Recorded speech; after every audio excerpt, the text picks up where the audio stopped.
What's up, guys? Daniel Tilley here with the Cigar Field Journal, and today we are unboxing, dun dun dun, yeah, the Opus 6 collection for November 2019. I know I said this before, they kill the packaging, but this one just kicks it into hyperspeed. Look at this, Opus 6, it's not about the cigars, it's about people. Thank you for making a difference in this world, one child at a time. Released November 2019, Carlito Fuente.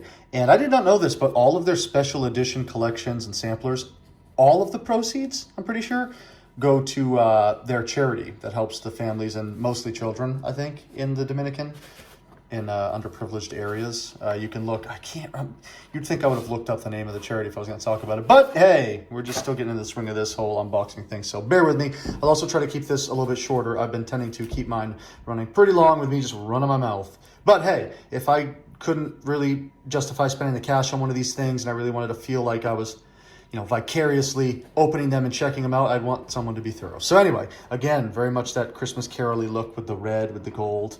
Beautiful. A lot thicker this time than the story, holding more. And this time, yeah, still that same flap to get stuff out easily without breaking boxes, which is really cool. I'm going to set this aside again. You'll remember this book from the Opus story. This came with that, the same book.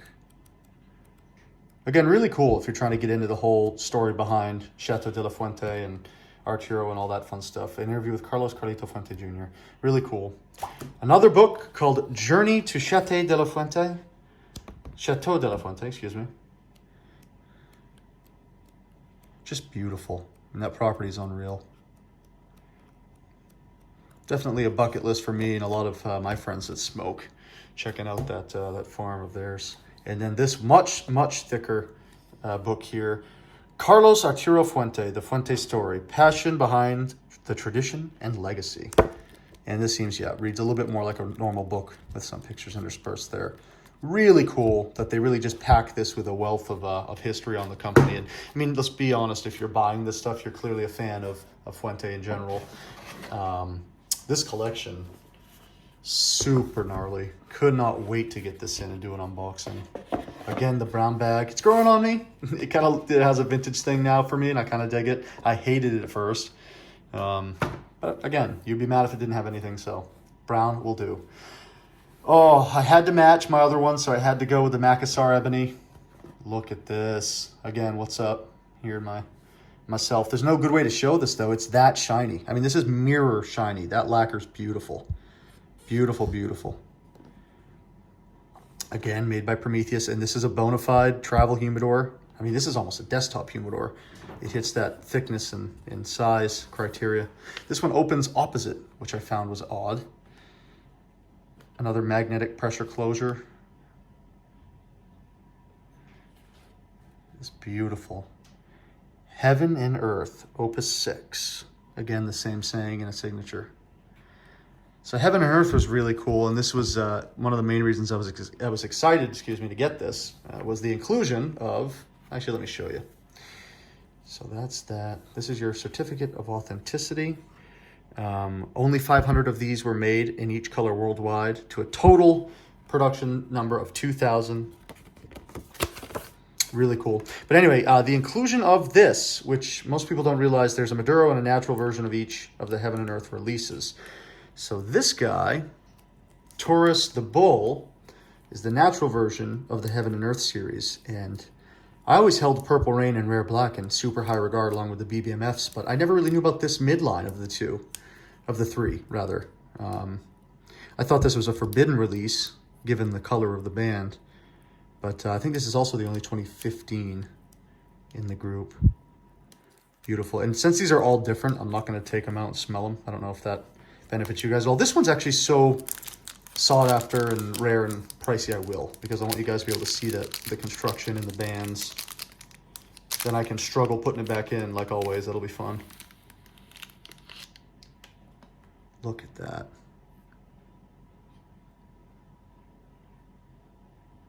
Gorgeous. Beautiful.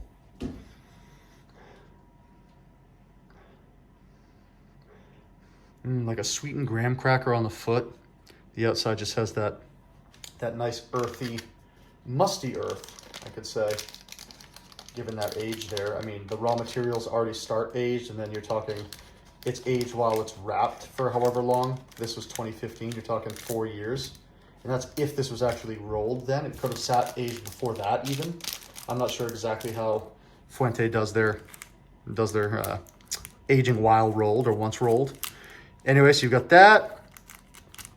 You have a Opus X Love Affair. Very sought after size, like the Hemingway bestseller, and yeah, beautiful size.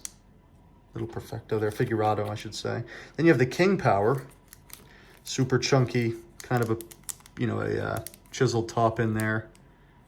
All these are year 2015, is that right? Yes, yeah. Then you have the Opus Tiger Shark, which I believe is the exact size as the IA of the Shark, the Don Carlos, highly sought after stick. And then you have the Opus X. This is going to be so hard to get out. The Opus X, come on, son. Lancero, all 2015 with a little pigtail. That's super cool. That's super hard to find. One of the hardest to find, in my opinion. Then you have the Don Arturo Gran Aniversario, I believe this is. I could be wrong. Again, so hard to get out. There we go. Just beautiful cigars.